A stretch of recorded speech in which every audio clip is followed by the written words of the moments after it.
آج خبر یہی تھی کہ لاہور ڈوب گیا، لیکن حقیقت میں دیکھیں تو حکومت کی پالیسیوں کی وجہ سے پورا پاکستان ہی ڈوبا پڑا ہے۔ خبروں سے پہلے خبریں، میرے پاس بڑی بریکنگ نیوز ہے، اہم ترین خبریں ہیں، لیکن ان خبروں سے پہلے آپ کو ایک بات بتا دوں۔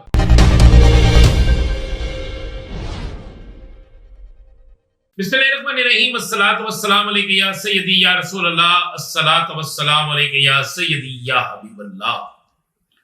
تمام سننے والوں کو السلام علیکم، میں ہوں رانا عظیم اور آپ دیکھ رہے ہیں رانا عظیم آفیشل یوٹیوب چینل، فیس بک پیج اور ٹک ٹاک۔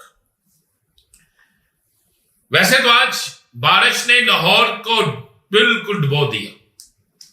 آج حکومتی دعوے بالکل ردی کی ٹوکری کی نظر ہو گئے۔ ایک بارش نے تمام دعوے ٹھس کر دی۔ بظاہر تو آج خبر یہی تھی کہ لاہور ڈوب گیا، لیکن حقیقت میں دیکھیں تو حکومت کی پالیسیوں کی وجہ سے پورا پاکستان ہی ڈوبا پڑا ہے۔ حکومت کی پالیسیوں کی وجہ سے اب پاکستانی عوام سسک کر اپنی زندگی گزار رہی ہے۔ حکومتی پالیسیوں کی وجہ سے پاکستانی قوم کو وہ دن دیکھنا پڑ رہا ہے جس کے متعلق سوچا نہیں۔ مجھے آج یاد آ رہا ہے کہ عمران خان کا وہ فکرہ کہ پاکستانیوں میں تو برداشت کر لوں گا، شاید تم سے یہ برداشت نہ ہو سکے، درست کہا تھا۔ وہ جیل میں ہر مصیبت، ہر پریشانی برداشت کر رہا ہے، اور قوم آج یاد کر رہی ہے کہ ہم اس وقت کھڑے ہو جاتے، ہم اس وقت سٹینڈ لے لیتے تو شاید آج یہ نوبت نہ آتی۔ خبروں سے پہلے خبریں، میرے پاس بڑی بریکنگ نیوز ہے، اہم ترین خبریں ہیں، لیکن ان خبروں سے پہلے آپ کو ایک بات بتا دوں۔ آئی پی پیز کے حوالے سے اچانک سے کچھ خاص لوگ جو شور ڈال رہے ہیں، وہ ان کے دل کا درد نہیں، وہ کسی کے حکم پر، کسی کی ہدایت پر اور کسی کے کہنے پر یہ سب کچھ کر رہے ہیں، کیونکہ حکومت کو اس کا کریڈٹ نہیں، کریڈٹ کسی اور کو اس کا جانا ہے۔ خبر آپ کو دے رہا ہوں، بڑی خبر ہے۔ 5 بڑے وزراء نے حکومت چھوڑنے کا کہہ دیا ہے۔ میں آپ کو یہ بڑی خبر دے رہا ہوں کہ 5 بڑے وزراء نے حکومت چھوڑنے کا کہہ دیا ہے۔ اہم ترین ذرائع کے مطابق حکومت کے اندر 5 وزراء نے ایک میٹنگ میں باقاعدہ یہ اپنی قیادت کو کہا ہے کہ ہم حکومت کس بنیاد پر کر رہے ہیں۔ ستمبر کے بعد شاید ہمارے پاس اتنا وقت بھی نہ رہے کہ ہم کوئی اپنی دلیل، ہم کوئی اپنی وضاحت یا ہم کوئی اپنا بیان جاری کر سکیں۔ اگر حلقے کھل گئے، اگر معاملات کھل گئے، اگر ساری چیزیں بے نقاب ہو گئی تو ہم کسی صورت میں بھی سیاست کے اندر زندہ نہیں رہیں گے۔ بلکہ ایک وزیر نے تو کہا کہ ہمارا حال یا تو کاف لیگ جیسا ہو جائے گا یا پھر ہمارا حال استحکام پاکستان پارٹی کی طرح ہو جائے گا کہ چند ایک سیٹیں ہمیں ملیں گی، اس کے علاوہ ہمیں کچھ نہیں ملے گا۔ وہ سیٹیں بھی وہ ہوں گی جن پر تحریک انصاف کا شاید کوئی تگڑا، شاید کوئی پاپولر اور شاید کوئی امیدوار کھڑا ہی نہ ہو۔ ذرائع کہتے ہیں کہ اس میٹنگ میں اتنی زیادہ گرما گرمی ہوئی کہ 5 وزراء نے کہا یا حکومت چھوڑنے کا فیصلہ کر لیں یا پھر ہم استعفے دے دیں گے۔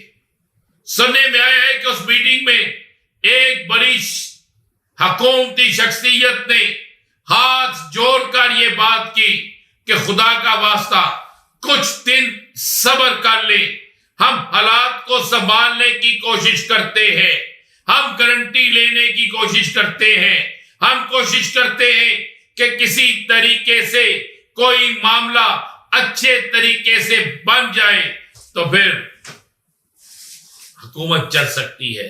تو جس پر وہاں وزراء نے کہا کہ جناب اختیار ہمارے پاس کیا ہے اور آپ بھی کس اختیار سے یہ بات کر رہے ہیں.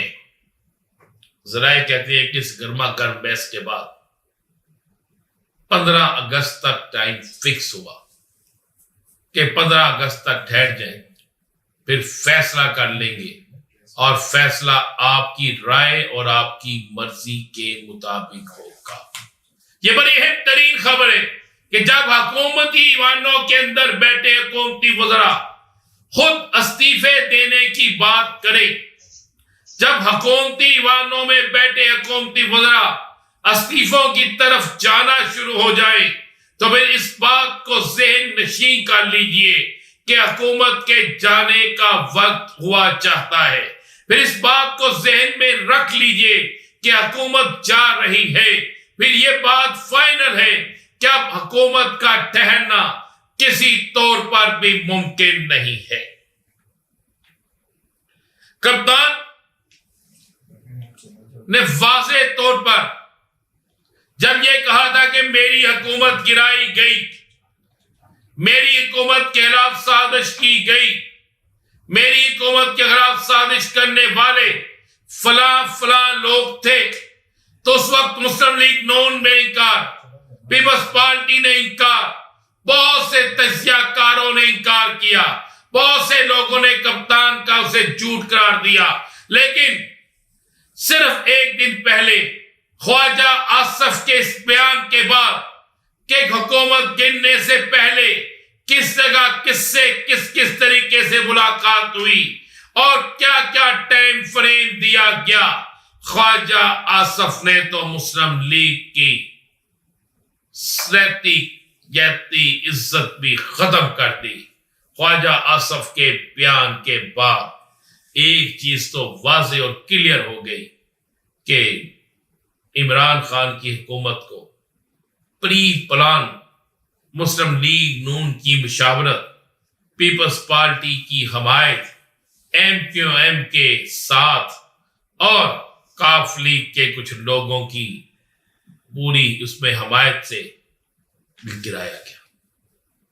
کپتان کی ایک اور بڑی پیشن گوئی سچ ثابت ہوئی. کپتان کی ایک اور جیت ہے.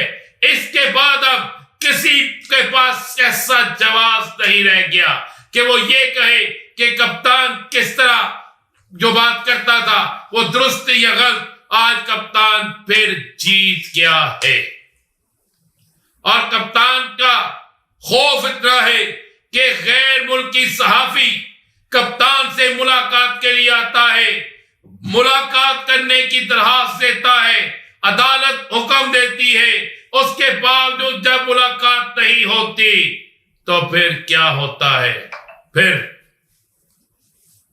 اس شخص کو دوبارہ درخواست دینے پر ملک سے ملک بدر کر دیا جاتا ہے, ڈیپورٹ کر دیا جاتا ہے کہ کہیں اسے اصل پتہ نہ چل جائے کہ جیل میں کپتان کے ساتھ کیا ہو رہا ہے.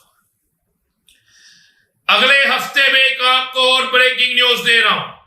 اگلے ہفتے میں 64 حلقوں کی مزید رپورٹ, ایک پتن جیسا دعویٰ, ہو سکتا ہے پتن ہی ہو, جاری کر رہا ہے جس طرح NA-130 کا پوسٹ مارٹم ہوا ہے اسی طرح اس حلقے کی رپورٹ کا بھی پوسٹ مارٹم ہوگا. کس طرح بتائیں گے آپ کو اگلے ولاگ میں. اجازت دیجیے. اللہ